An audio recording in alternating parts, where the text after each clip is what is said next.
नमस्कार दोस्तों, जैसा कि मैंने आपको बताया, हमने कल भी एक पेपर सोल्व किया था, आज भी एक पेपर सोल्व करेंगे।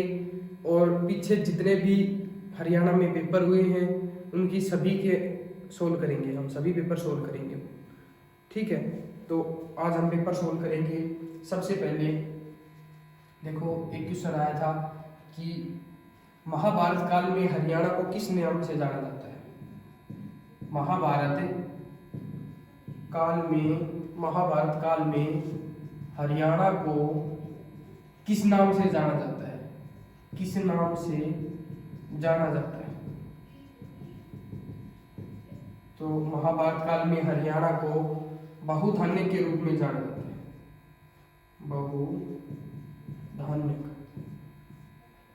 बहुधान्य कहा जाता है, ठीक है। बहुधान्य का क्या अर्थ होता है?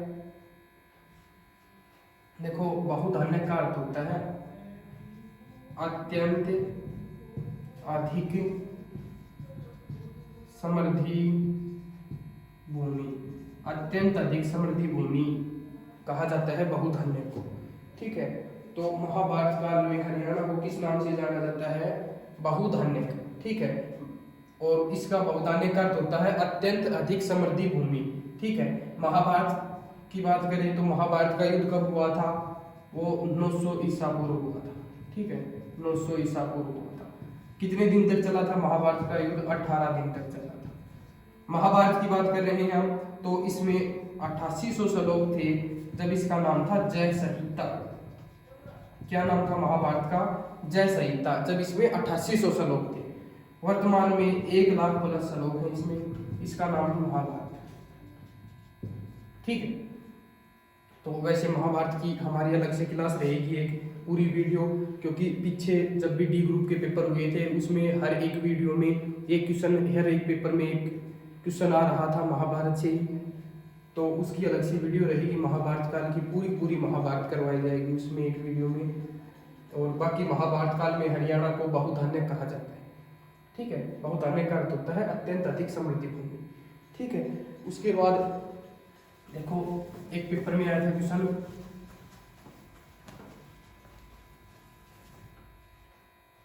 ऋग्वैदिक काल में हरियाणा को किस नाम से जाना जाता है। देखो, ऋग्वैदिक काल में हरियाणा को किस नाम से जाना जाता है? देखो, ऋग्वैदिक काल में हरियाणा को किस नाम से जाना जाता है?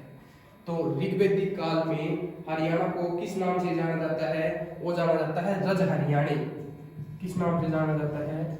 रज हरियाणे, ठीक है। ऋग्वैदिक काल में हरियाणा को रज हरियाणे नाम से जाना जाता है, ठीक है। उसके बाद एक है, देखो मैंने अभी पीछे वाला पेपर सोल्व करवाया था, उसमें करवाया था बाण भट्ट है, वो किसका दरबारी कवि था? हर्षवर्धन का दरबारी कवि था। तो जो बाण भट्ट है, बाण भट्ट ने एक कौन सी पुस्तक लिखी थी, कौन सी रचना है बाण भट्ट की? एक तो है हर्षचरित और एक है कादम्बरी, ठीक है। तो हर्षचरित में, बाण भट्ट ने हर्षचरित में हरियाणा को क्या कहा है? बाण भट्ट ने हर्षचरित में हरियाणा को क्या कहा है? तो बाण भट्ट ने हर्षचरित में हरियाणा को, रज हरियाणा को कहा है श्रीकंठ जनपद। श्रीकंठ जनपद कहा है, ठीक है। बाण भट्ट ने हर्षचरित में हरियाणा को श्रीकंठ जनपद कहा है। और बाण भट्ट ने हर्षचरित में कुरुक्षेत्र को भी क्या कहा है? श्रीकंठ जनपद कहा है, ठीक है। उसके बाद देखो, एक पेपर में आया था क्वेश्चन,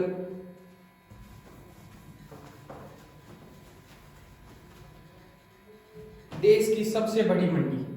देखो, देश की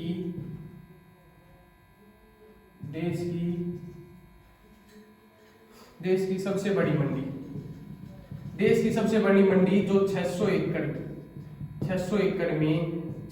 में बनी जा रही है, वो कौन से जिले में बनी जा रही है? कहाँ पर बनी जा रही है देश की सबसे बड़ी मंडी? वो बनी जा रही है गन्नौर में। गन्नौर कहाँ पर है? सोनीपत में, ठीक है। देश की सबसे बड़ी मंडी है 600 एकड़ में, वो गन्नौर में सोनीपत में बनी जा रही है, ठीक है। उसके बाद देखो, एक क्वेश्चन है, कौन सा नृत्य फाल्गुन के महीने बनाया जाता है? देखो, कौन सा नृत्य है वो फाल्गुन के महीने में, फाल्गुन के महीने में किसानों द्वारा बनाया जा रहा है, किसानों द्वारा बनाया जा रहा है। कौन सा नृत्य? देखो फाल्गुन में बनाया जा रहा है फाग नृत्य। ठीक है, होली से 1 महीने पहले शुरुआत होती है इसकी, फाग नृत्य की। होली से 1 महीने पहले, होली से 1 महीने पहले शुरुआत होती है और फाल्गुन के महीने में किसानों द्वारा बनाया जाता है। ठीक है, और फाग नृत्य बनाया जाता है। बात करें हमारा राष्ट्रीय नृत्य कौन सा है, बताओ हरियाणा का राष्ट्रीय नृत्य कौन सा है? हरियाणा का राष्ट्रीय नृत्य है सांग नृत्य, ये इसे स्वांग भी कहते हैं। ठीक है, सांग नृत्य या स्वांग नृत्य राष्ट्रीय नृत्य है ये हमारा। ठीक है, हरियाणा का। बात करें इसकी शुरुआत कब हुई थी? 1730 में हुई थी। किसने की थी? किशनलाल भट्ट ने की थी, किशनलाल भट्ट ने। ठीक है, किशनलाल भट्ट कहाँ के हैं? मेरठ के। ठीक है, तो उसके बाद देखो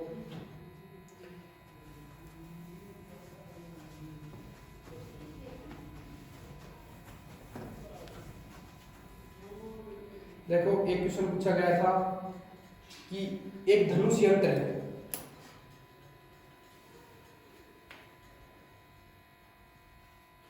एक धनुष यंत्र है,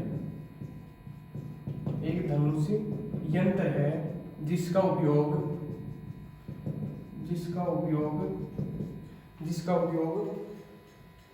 लोक एवं शास्त्रीय संगीत, लोक एवं शास्त्रीय संगीत में किया जाता है। देखो एक धनुष यंत्र है, बताओ कौन सा है? वो है सारंगी। एक धनुष यंत्र है जिसका उपयोग लोक एवं जो शास्त्रीय संगीत में किया जाता है वो है सारंगी। ठीक है, एक बार एक क्वेश्चन पूछा गया था कि ओट्टू बैराज, देखो एक है ओट्टू बैराज। ओट्टू बैराज हरियाणा का एक जलाशय है, हरियाणा का एक जलाशय है और इसका जो पानी है वो कौन सी नदी का पानी इसमें रुकता है? ठीक है, ओट्टू बांध कह दो, ओट्टू बैराज कह दो। मैंने जो बांध वाली क्लास करवा रखी है उसमें ये डिटेल्स ही करवा रखा है। ठीक है, ओट्टू बांध देखो कौन सी नदी पर है? तो ये है घग्गर नदी पर। ठीक है, घग्गर नदी पर है ओट्टू। ओट्टू जो बैराज है, बांध कह दो, बैराज कह दो। ओट्टू जो बैराज है वो 2002 में बना था। ठीक है, कहाँ पर है ओट्टू बैराज? सिरसा में है। ठीक है, किसकी याद में बनाया गया था? ताऊ देवीलाल की याद में बनाया गया था। ताऊ देवीलाल की याद में बनाया गया था। ताऊ देवीलाल की याद में बनाया गया था। बात करें ताऊ देवीलाल है, इनका संबंध कहाँ से है? तो सिरसा से है। ठीक है, ताऊ देवीलाल विश्वविद्यालय है, ये कब बना था? ताऊ देवीलाल विश्वविद्यालय 5/5/2003। ठीक है, देवीलाल विश्वविद्यालय वो भी कहाँ पर है? सिरसा में है। तो ओट्टू बैराज है, ओट्टू बैराज सिरसा में है, 2002 में बना था, घग्गर नदी पर है। देखो घग्गर नदी पर और कौन कौन से बांध है बात करते हैं। सबसे पहले कौशल्या बांध, सबसे बड़ा बांध है कौशल्या बांध। एक है दीवानवाड़ा बांध। ठीक है, एक है दीवानवाड़ा बांध, एक है छमला बांध, छमला। ठीक है, कौशल्या बांध, दीवानवाड़ा बांध, छमला बांध, ये कहाँ पर है? ये है देखो पंचकुला में। तीनों बांध है पंचकुला में है। ओट्टू बांध है, ओट्टू बैराज है, वो कहाँ पर है? सिरसा में है। ठीक है, बात करें घग्गर नदी की। घग्गर नदी हरियाणा में कहाँ से प्रवेश करती है? सबसे पहले तो देखो हिमाचल प्रदेश में जो घग्गर नदी है हिमाचल प्रदेश में से निकलती है, हिमाचल प्रदेश के शिमला से। देखो हिमाचल प्रदेश के शिमला से डागसाई से, हिमाचल प्रदेश के शिमला से डागसाई से निकलती है, हरियाणा में कालका में प्रवेश करती है। ठीक है, कालका में प्रवेश करती है और कालका में पंचकुला में होते हुए और ऐसे सिरसा से बाहर निकलती है, हरियाणा की सिरसा से बाहर निकलती है। और देखो हरियाणा की जैसे सीमा राजस्थान से टच होती है ना, तो उसमें राजस्थान में प्रवेश करती है। राजस्थान में हनुमानगढ़ में जाकर ये लुप्त हो जाती है।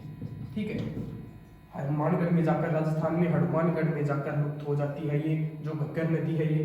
ठीक है, और घग्गर नदी हरियाणा की मौसमी नदी है। ठीक है, ये बात भी आपको याद रखनी है। बाकी मैंने इसकी गगन नदी की सारी डिटेल करवा दी। जो मैंने बांध वाला टॉपिक करवा रखा है उसमें छमला बांध, ये सारे बांध हैं जितने भी, ओटो बांध, कौशल्या बांध, दीवान बड़ा बांध, तो उनकी सभी बांध के बारे में बात कर रखी है, कौन कौन सी कहाँ से निकलती है, कहाँ पर है, सभी बातें कर रखी है उसमें। ठीक है,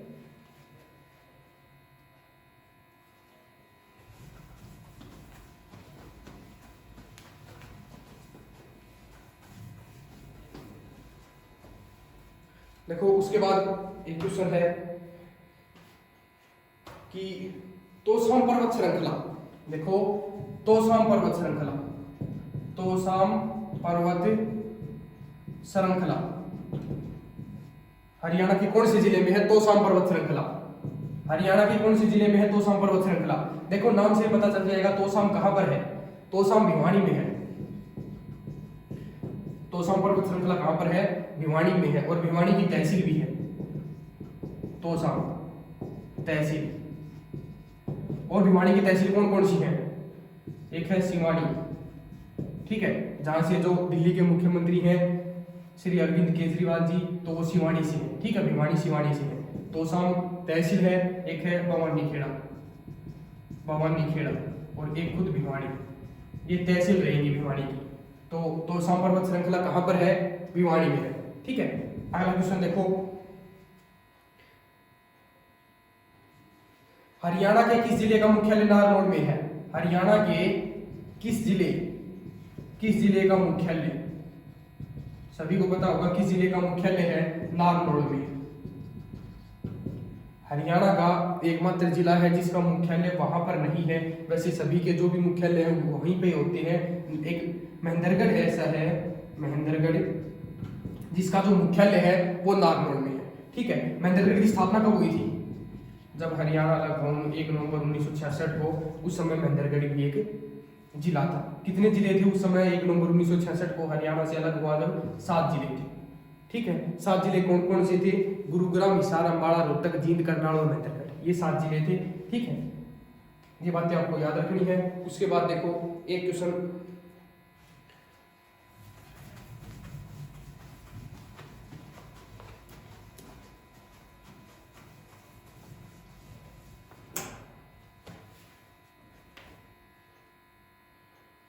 देखो एक है रजिया सुल्तान का मकबरा कहां पर है? देखो रजिया सुल्तान का मकबरा, रजिया सुल्तान का मकबरा कहां पर है? देखो रजिया सुल्तान का मकबरा है कैथल में। रजिया सुल्तान का मकबरा कहां पर है? कैथल में है। देखो रजिया सुल्तान है गुलाम वंश की शासिका थी, गुलाम वंश की थी। इनका शासनकाल की बात करें 1236 से लेकर 1240 तक। इल्तुतमिश की ये बेटी थी, इल्तुतमिश की बेटी थी, ठीक है। और 1236 से लेकर 1240 तक इनका शासनकाल रहेगा। इनका मकबरा कहां पर रहेगा? कैथल में रहेगा। इनका जो विवाह हुआ था वो किससे हुआ था? वो हुआ था बठिंडा के सूबेदार, बठिंडा के सूबेदार अल्तुनिया से, अल्तुनिया से इनका विवाह हुआ था, ठीक है। इनकी मृत्यु किसने की थी? इनकी मृत्यु की थी वो डाकुओं ने, ठीक है, डाकुओं ने इनकी मृत्यु की थी, ठीक है। डाकुओं ने इनकी मृत्यु की थी कहां पर? कैथल में की थी, ठीक है। ये बात आपको याद रखनी है। वैसे तो इनकी हत्या बहरम शाह ने की थी, ठीक है। वैसे तो इनकी हत्या किसने की थी? बहरम शाह, इनके भाई बहरम शाह ने इनकी मृत्यु की थी, रजिया सुल्तान की। ये दिल्ली की गद्दी पर बैठने वाली पहली अंतिम मुस्लिम जो शासिका थी रजिया सुल्तान थी, ठीक है। और बात करें रजिया सुल्तान है, उन्होंने एक याकूत को, देखो याकूत को किसकी उपाधि दी थी? अमीर ए आखुर की। किसकी उपाधि दी थी? अमीर ए आखुर की उपाधि दी थी। अमीर ए आखुर की उपाधि दी थी किसे? याकूत को। रजिया सुल्तान ने याकूत को अमीर ए आखुर की उपाधि दी थी, ठीक है। रजिया सुल्तान का मकबरा कहां पर रहेगा? कैथल में रहेगा, ठीक है। गुलाम वंश की शासिका थी, इल्तुतमिश की बेटी थी। उसके बाद देखो एक क्वेश्चन था,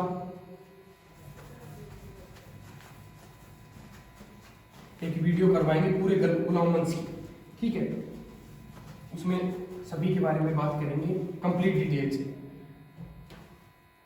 एक है किस कार्टूनिस्ट ने कारगिल युद्ध में कार्टून बनाया। देखो किस कार्टूनिस्ट ने, किस कार्टूनिस्ट ने, किस कार्टूनिस्ट ने कारगिल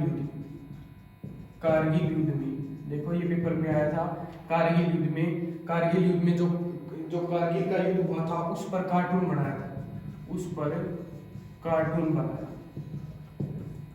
किस कार्टूनिस्ट ने कारगिल युद्ध पर जो कार्टून बनाया था वो था शेखर गुरेरा। कौन सा था? शेखर गुरेरा, वो था शेखर गुरेरा। देखो एक बात करें शेखर गुरेरा की, तो इन्हें गुरुग्राम, हरियाणा अपने खुद के खर्चों पर गुरुग्राम को स्मार्ट सिटी बनाती है।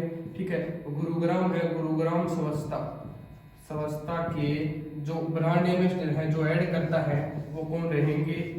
शेखर गुरेरा। ठीक है जी। उसके बाद एक देखो पेपर में आया था क्वेश्चन, कर्ण स्टेडियम कहाँ पर है? देखो कर्ण स्टेडियम, बताओ कर्ण स्टेडियम कहाँ पर है? देखो कर्ण स्टेडियम है, यह है करनाल में। ठीक है, कर्ण स्टेडियम कहाँ पर है? करनाल में है। देखो यहीं पे एक बात है, कर्ण झील कहाँ पर है? कर्ण झील कहाँ पर है? करनाल में। ठीक है, कर्ण झील कहाँ पर है? करनाल में। कर्ण स्टेडियम कहाँ पर है? करनाल में है। एक बात करें गौकर्ण का तालाब, गौकर्ण का तालाब, गौकर्ण का तालाब कहाँ पर है? रोहतक में है। एक बात करें कर्ण का टीला कहाँ पर है? कर्ण का टीला कहाँ पर है? कुरुक्षेत्र में। ठीक है, तो ये बातें आपको याद रखनी है। कर्ण स्टेडियम करनाल में, कर्ण झील करनाल में, गौकर्ण का तालाब रोहतक में, कर्ण का टीला कुरुक्षेत्र में। ठीक है, तो एक ये क्वेश्चन आया था। उसके बाद है एक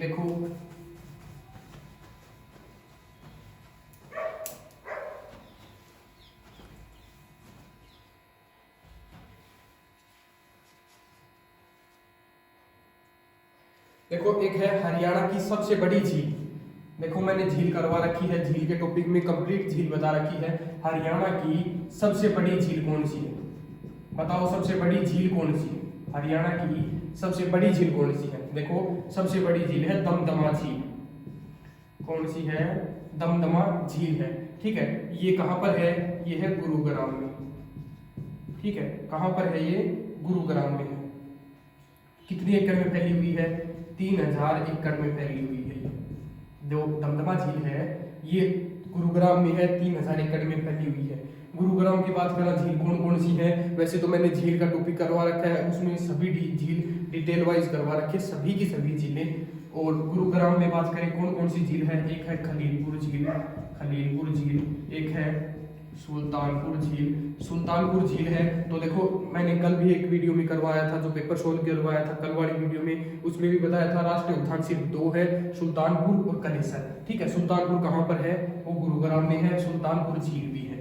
ठीक है, सुल्तानपुर झील भी है, सुल्तानपुर राष्ट्रीय उद्यान भी है। ठीक है, उसके बाद देखो सुल्तानपुर झील है। एक गर्म पानी का चश्मा, देखो गर्म पानी का चश्मा कहते हैं सोहना, ये कहाँ पर है? सोहना, ये गुरुग्राम में है। ठीक है, इसका पानी गर्म रहता है, इसका पानी गर्म रहता है। ठीक है, और इसका पानी गर्म रहने से जो भी चर्म के रोग होते हैं, देखो जो भी चर्म के रोग होते हैं वो दूर हो जाते हैं।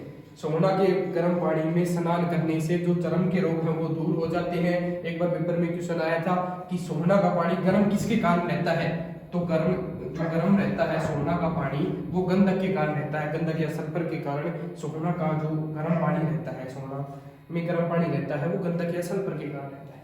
ठीक है, ये बात भी आपको याद रखनी है। उसके बाद देखो एक है महम का किला, हरियाणा में किस जिले में है? देखो महम का किला, बताओ महम का किला हरियाणा के किस जिले में है? सभी को पता होगा महम है। महम का किला कहाँ पर है? रोहतक में है। महम का किला कहाँ पर है? रोहतक में है। ठीक है, उसके बाद देखो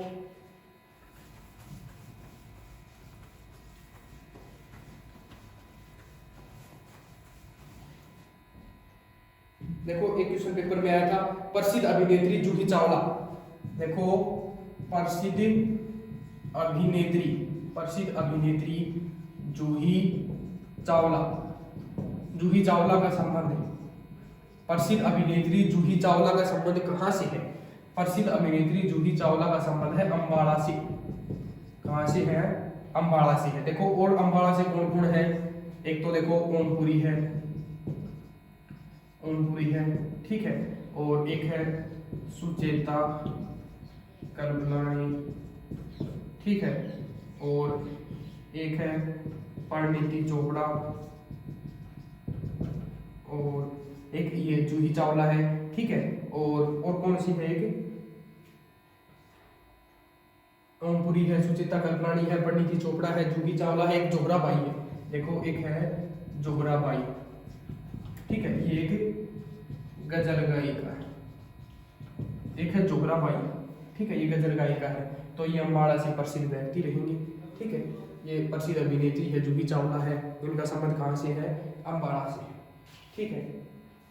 उसके बाद देखो बात करें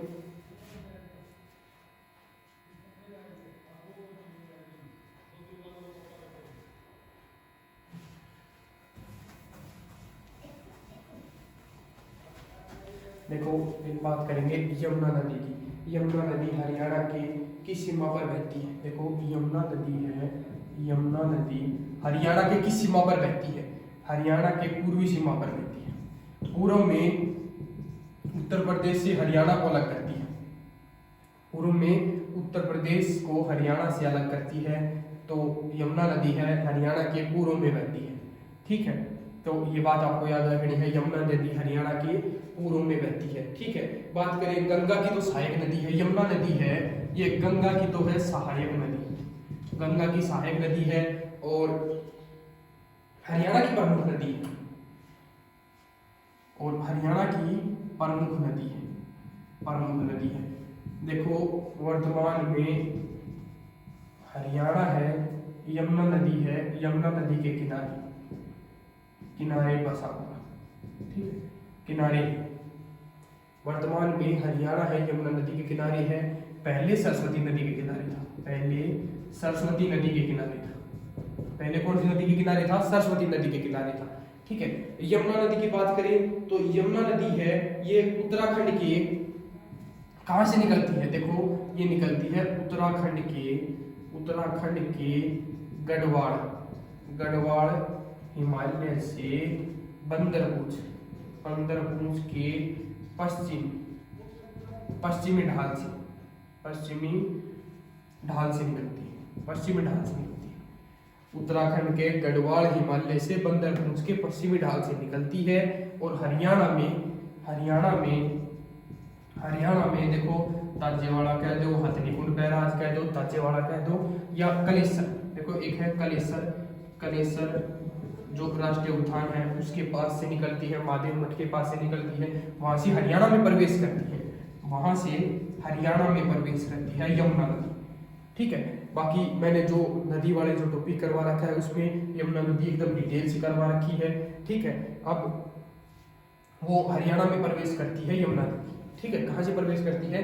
ताजेवाड़ा कह दो, कालेसर के पास से होकर हरियाणा में प्रवेश करती है। कहाँ से निकलती है? उत्तराखंड के गढ़वाल हिमालय से बंदरपूंछ के पश्चिमी ढाल से निकलती है, ठीक है। ये बात आपको याद रखनी है। उसके बाद ये देखो बाहर कहाँ से निकलती है, हरियाणा में बाहर कहाँ से निकलती है, बहुत बार पेपर में क्वेश्चन पूछा जाता है। यमुना नदी हरियाणा से कहाँ से बाहर निकलती है? देखो कई जगह तो किताबें आपको दिखाएगी फरीदाबाद से बाहर निकलती है, ठीक है। कई जगह दिखाएंगी पलवल से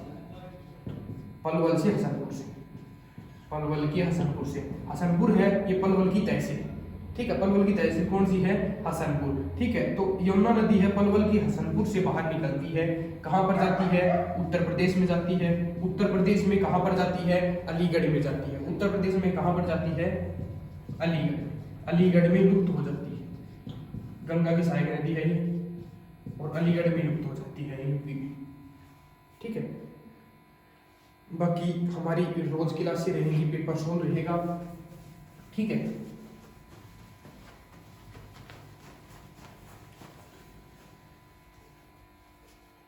धन्यवाद।